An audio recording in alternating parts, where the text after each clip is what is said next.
Bonjour les amis, aujourd'hui petite navigation, ça va nous prendre 2-3 heures selon le vent et les conditions. On descend de Saint-Pierre sur Grand'Anse, aux Anses d'Arlet.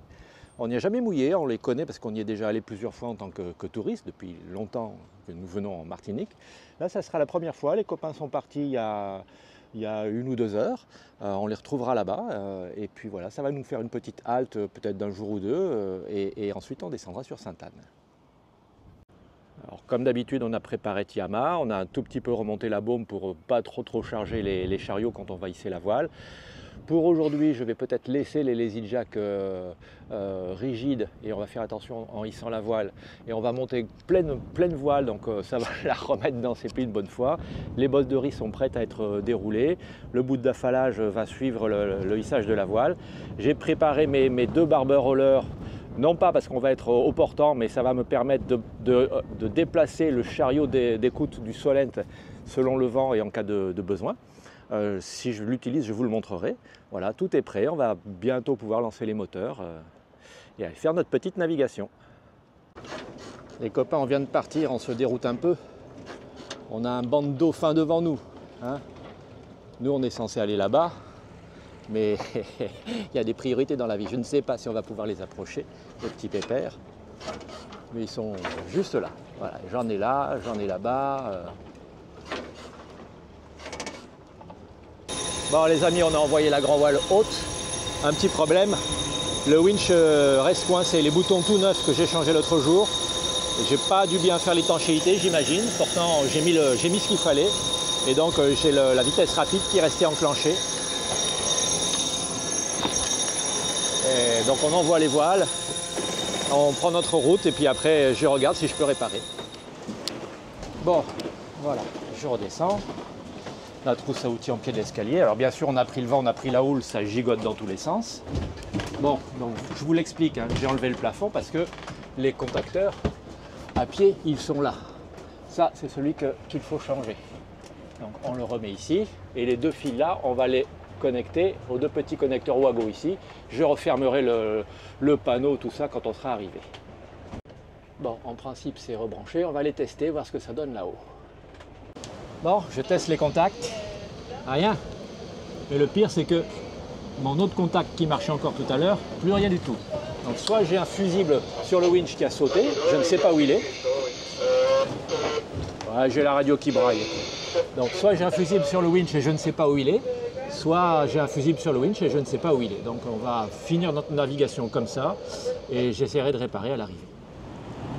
Les amis, quelques news en vitesse. Il est 1h moins 10, on devrait arriver d'ici une quarantaine de minutes. On a 18-20 nœuds de vent, on est dans la baie de Fort-de-France. On devrait arriver dans une quarantaine de minutes, un tout petit peu plus parce qu'on va perdre un petit peu le vent quand on va contourner avant d'arriver aux Anses d'Arlet. On avance entre 8 et 10 nœuds parce que voilà, on est à 30-40 degrés du vent apparent.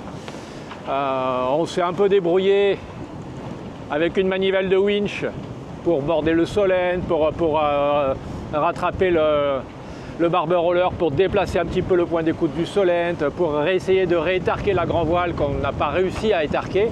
C'est là où on se rend compte que les winches électriques sont extrêmement puissants à la main. Même en grosse démultiplication, à la main, on n'est pas arrivé à étarquer la grand voile. Et c'est pas faute d'avoir essayé. Donc ça avance bien. J'ai laissé les 2 dérives descendues aujourd'hui. On en a beaucoup discuté avec des amis qui ont un Katana OC50 hier et qui naviguent très bien. Ils ont des grandes dérives, plus grandes que celles que Tiama. Et sur leur bateau, au pré-serré, le Katana OC50, il tient 16 degrés en vent apparent. Moi, je peine à 30. Donc, on n'est pas sur les mêmes catégories de bateaux, hein, en réalité. Quoi qu'en disent les propriétaires d'outre-mer. La mer est très hachée, c'est très désagréable. On avait des grosses vagues quand on est venu dans le canal de la Dominique il y a 2-3 jours. Mais là, c'est vraiment très pénible. Au passage, on n'a pas revu les dauphins, puisque c'est là où on s'est rendu compte que notre winch qui envoyait la grand voile tournait sans arrêt. Donc J'ai un petit peu mis du scotch, c'est isolé pour le moment et je tâcherai de réparer à l'arrivée et de trouver le fusible du bestiau. Et à l'arrivée, on va se poser et on va essayer de se renseigner sur comment faire pour ne plus avoir le problème. Sinon, c'est très tonique comme navigation, très dynamique.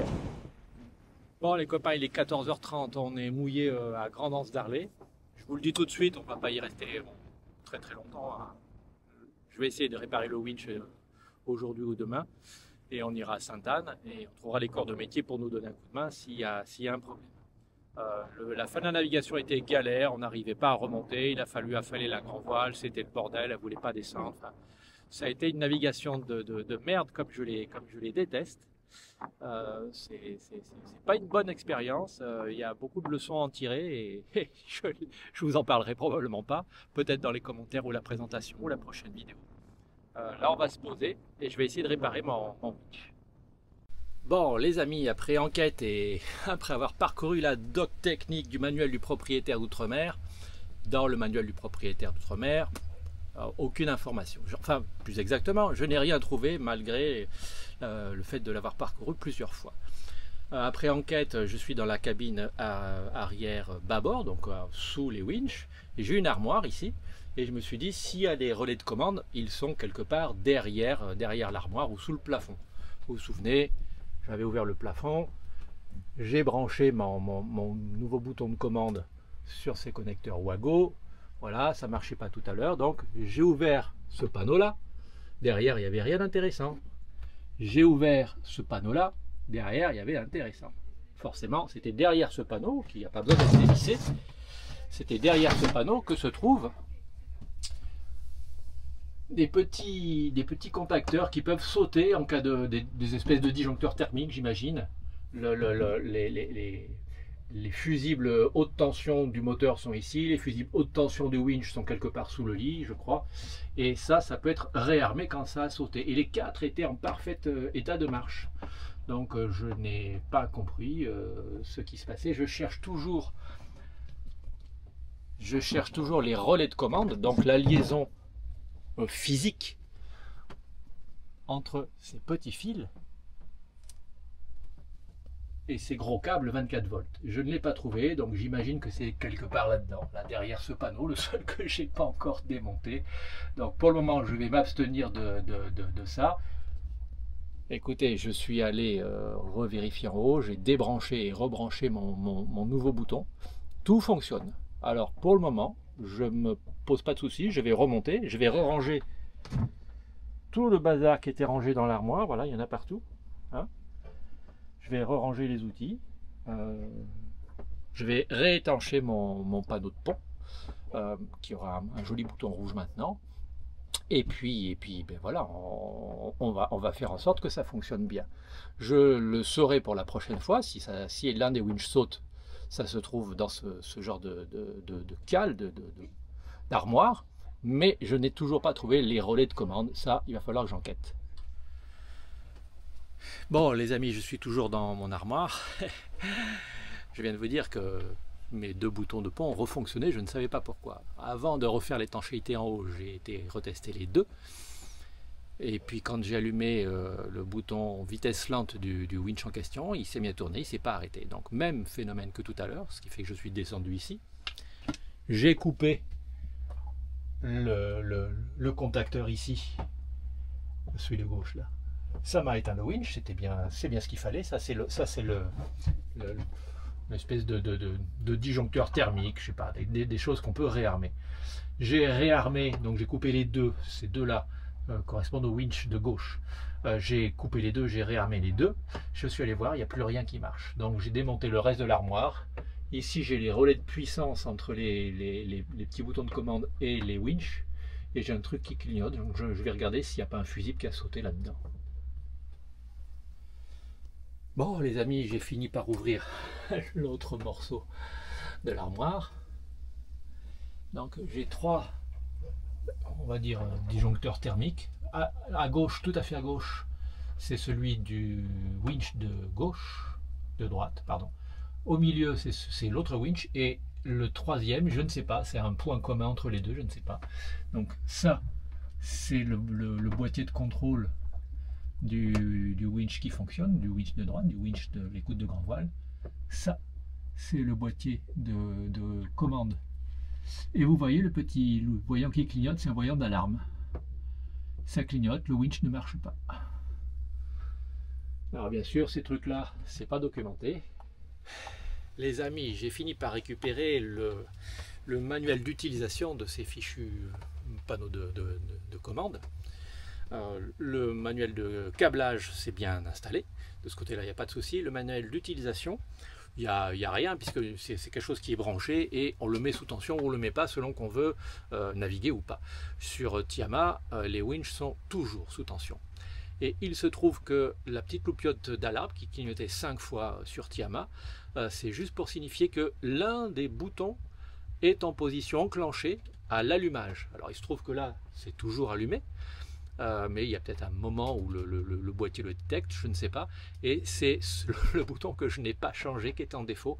Je viens de faire le test. En le débranchant, en coupant tout, en rallumant, j'ai pas d'alarme. En le rebranchant, le bouton de pont, et en rallumant, clac, je repasse en alarme. Donc je vais changer ce bouton là et puis ça devrait mieux marcher. Bon, c'est donc bien ça, c'était le bouton vitesse lente qui coinçait un peu. Je l'ai coupé tout à l'heure, je l'ai passé au testeur et en fait quand on appuyait dessus il faisait bien contact. Quand on relâchait, ça coupait bien, mais il y avait un rebond. En fait, le contact, il devait coller un peu. Et c'est suffisant, je pense, pour mettre le système en sécurité. Et c'est suffisant, je pense, pour avoir enclenché, pour une raison que je ne m'explique pas, soit il tournait en vitesse lente, c'est ce que me dit Béatrice, et c'était très possible. Moi, j'avais l'impression qu'il tournait en vitesse rapide. C'est pour ça que j'ai changé le bouton de pont vitesse rapide. Et celui que j'ai changé, je viens de le tester, je viens de le passer au testeur, il fonctionne. Donc dès le départ, probablement l'anomalie venait de là. Lui, son capot avait été changé, son petit bouton de contact est tout neuf, il a 3 mois. Je vais donc enlever tout ça, refaire tout reposer, refaire l'étanchéité, et puis après, je refermerai les armoires en bas. Donc, quel que soit votre bateau, si ça vous arrive, winch électrique qui reste coincé, demandez à votre chantier un bouton de sécurité, un kill switch qui coupe l'alimentation électrique des winches. Idéalement, on les a, ces interrupteurs, mais ils sont en fond d'armoire, donc c'est idiot d'installer des éléments de sécurité dans des endroits totalement inaccessibles. Et les faire déplacer, ça ne doit pas être rigolo. Mais donc, demandez un bouton de rupture de l'alimentation électrique des winches, parce que ça peut être dangereux en fait. Et puis, ayez ces séries de petits boutons, on en a déjà parlé. Efforcez-vous d'en avoir quelques-uns en rab. C'est facile à changer, c'est pas très compliqué. Il faut juste ouvrir les panneaux et les armoires, et puis vous serez en sécurité. Bon, Béatrice, puisque c'est toi qui étais aux commandes à la drisse de grand voile à ce moment-là, raconte-nous comment toi tu l'as vécu et qu'est-ce qui s'est passé. Eh bien, j'étais en train de monter la GV. Je mets toujours depuis maintenant quelques mois la drisse autour du winch, mais je ne la mets pas dans son mort au départ pour une simple et unique raison, c'est qu'en la mettant dans le mort, la drisse a tendance après à vriller, elle fait des queues de cochon. Exactement, et donc ça augmente cette vrille de la drisse, et maintenant je la mets plus du tout sur le mort, et quand j'appuie sur le winch vitesse rapide au début pour monter la grand voile le plus vite possible, je récupère avec mes mains le coude pour l'aider à tirer. Et quand je suis après vitesse lente, pour étarquer la voile une fois qu'elle est tout en haut, j'ai appuyé sur la vitesse lente comme je fais habituellement pour vraiment que la voile soit bien tendue. Et c'est là où, quand j'ai appuyé et la voile était bien étarquée, j'ai levé le pied pour arrêter le winch. Et là, le winch a continué. Heureusement qu'elle n'était pas dans le mort. Parce que là, ensuite, moi j'ai lâché voyant ça. Et j'ai commencé à faire des tours. Mais si le winch emballé en plus avec la drisse dans le mort, le temps d'arriver à défaire tout, ça peut, comme on est tout en haut, ça pouvait arracher ce qui se passait en haut, la poulie. Ah oui, ça aurait tout arraché. Ouais. Et donc, je suis bien contente de ne pas le mettre dans le mort. Et maintenant, sauf exception pour des choses qui ne sont pas dangereuses, qui ne vont pas poser de problème, je les mets plus dans les voiles. Super, merci Ouais. Béatrice. En pratique, ça veut dire aussi qu'en navigation, a fortiori sur les navigations longues, quand on a des winches électriques, il est probablement plus sécure une fois que les voiles sont réglées, de fermer les bloqueurs et de désengager tous les bouts des winches électriques. S'ils démarrent tout seuls en pleine nuit sur une écoute de grand voile, pas une drisse puisqu'elles sont installées, mais sur une écoute de grand voile, de speed, des choses comme ça, on arrache tout. Donc c'est une bonne sécurité. Deuxième remarque, les winches électriques. Nous, on a eu besoin de finir d'étarquer la grand voile, on a eu besoin d'envoyer le solent, de border le solent, de border la grand voile. Il se trouve que malgré ces énormes winches que nous avons et les deux démultiplications qu'ils ont à la manivelle, il y a des choses qu'on ne pouvait pas les faire. Les winches électriques, c'est extraordinairement puissant. Et là, moi, j'en ai pris la mesure. Un bateau comme Tiama a un winch manuel, c'est pas la peine, on n'arrive pas à étarquer la voile ou à la border quand il y a vraiment du vent. Moi, je suis pas d'accord avec toi. Pas tout à fait. Une fois qu'on a monté les voiles, qu'on a tout réglé, il faut enlever les écoutes, les cordages des winches et fermer les bloqueurs pour éviter justement ce problème de vitesse de winch qui fonctionne tout seul. En faisant ça, si on se retrouve dans une difficulté, un coup de vent violent, où on doit ouvrir les voiles rapidement, ça nous obligerait à remettre l'écoute en question autour du winch, sur le bloqueur, à un peu resserrer pour pouvoir ouvrir son frein et pour pouvoir après ouvrir la voile. C'est beaucoup de manœuvres dans un moment qui est potentiellement stressant, surtout si c'est en pleine nuit ou si dans une navigation même confortable et d'un seul coup le vent se lève de façon très très violente, un grain ou autre. C'est potentiellement, on met potentiellement le bateau et les voiles en danger. Je ne sais pas quelle est la meilleure solution. Mais je suis plus d'avis, moi, les laisser sur les bloqueurs, freins ouverts, sur les winches. Sur les winches. À la limite, pas dans les morts, je sais pas. C'est une vraie discussion là, à laquelle on s'était jamais posé, puisqu'on a toujours mis nos écoutes dans le mort, bloqueurs ouverts. On nous a toujours appris comme ça. Mais là, bonne question. Ça sera donc le mot de la fin pour aujourd'hui. Voilà, on vous fait un petit coucou. La question, vous l'avez bien comprise, les écoutes en permanence sur les winches bloqueurs ouverts ou bloqueurs fermés et pas sur les winches. Si vous avez des conseils, des expériences ou des choses pour nous ajuster, moi j'avais lu pas mal de choses sur le sujet et il semble que l'avis soit très partagé, y compris chez les gens qui savent. Alors vous imaginez, nous qui savons moins, on est les premiers à se poser la question. Bye bye. N'hésitez pas. À la prochaine.